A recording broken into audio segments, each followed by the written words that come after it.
Hello guys, S ला classes में आपका हार्दिक स्वागत है।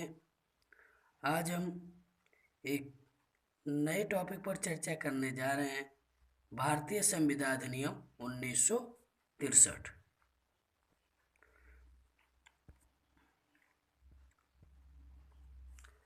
संविदा शब्द की परिभाषा संविदा अधिनियम की धारा 2H में दी गई है। यानी जो संविदा शब्द है, इसकी परिभाषा कहाँ दी गई है? भारतीय संविदा अधिनियम की धारा 2H में, जिसमें कहा गया है कि विधि द्वारा परिवर्तनीय करार संविदा है। यानी वह करार जो विधि द्वारा परिवर्तनीय हो, वह क्या है? संविदा है।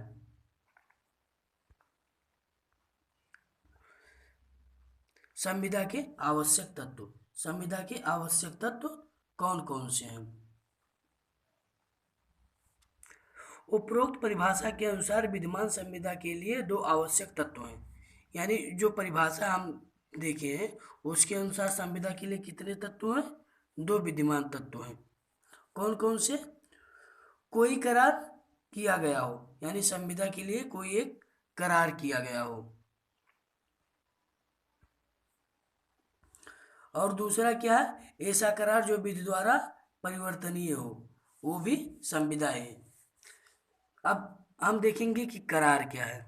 करार किसे कहते हैं? एक मिनट दोस्तों।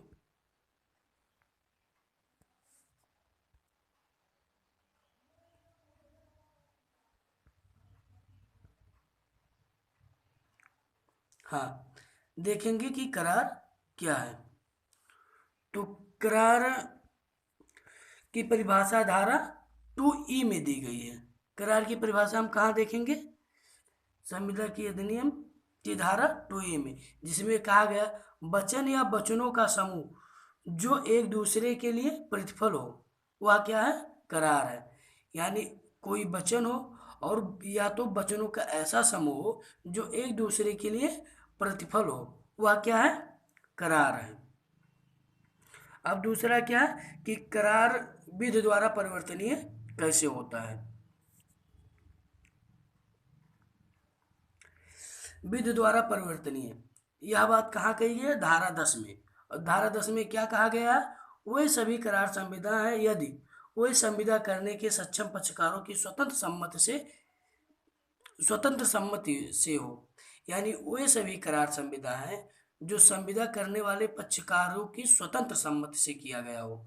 यानी कोई पक्षकार अगर संविदा कर रहा है और वह स्वतंत्र सम्मति से संविदा किया है, तो वह संविदा विधि द्वारा परिवर्तनीय है।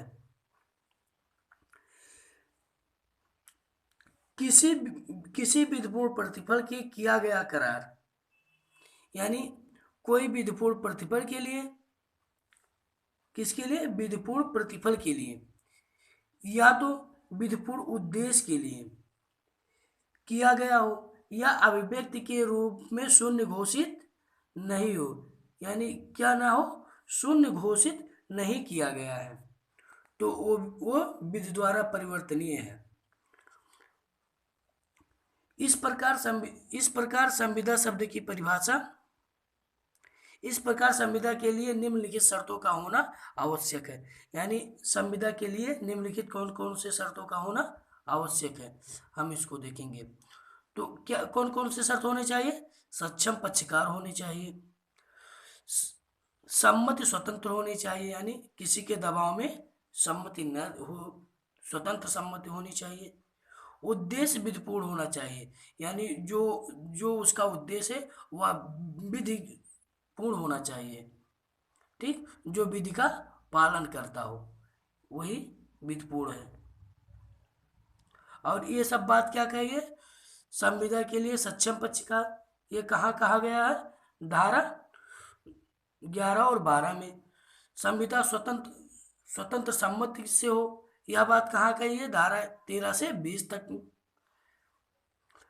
उद्देश्य विधिपूर्ण हो, यह बात कहाँ कहा गया? धारा 23 में।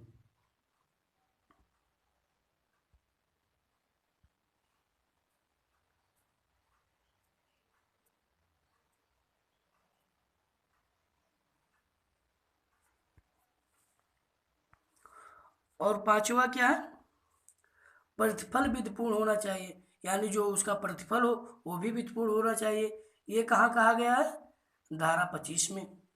अभिव्यक्त रूप से शून्य घोषित न किया गया हो, धारा 24 से 30 और 56 में यह भी कहा गया है कि अभिव्यक्त रूप से संविदा को शून्य घोषित न किया गया हो। अब एक बार हम फिर से देख लेते हैं कि संविदा का निर्माण कैसे होता है।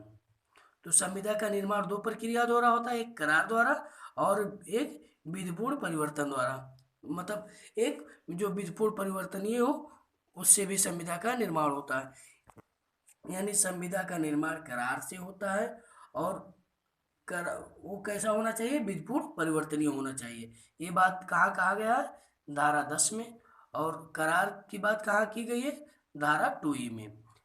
करार कैसा होना चाहिए, करार उत्पन्न कैसे होता है, प्रस्थापना द्वारा, प्रतिग्रहण द्वारा, प्रतिज्ञा द्वारा और प्रतिफल द्वारा। और विधि द्वारा परिवर्तनीय कैसे, कौन कौन से करार होते हैं, जिसके सक्षम पक्षकार हो, स्वतंत्र सम्मति, विधिपूर्ण प्रतिफल या उद्देश्य, करार शून्य घोषित ना हो। धन्यवाद दोस्तों। अगर आपको ऐसा लगता है कि इस वीडियो से आपको कुछ ज्ञान हुआ है तो मेरे चैनल को सब्सक्राइब और मेरे वीडियो को लाइक जरूर करें। धन्यवाद दोस्तों।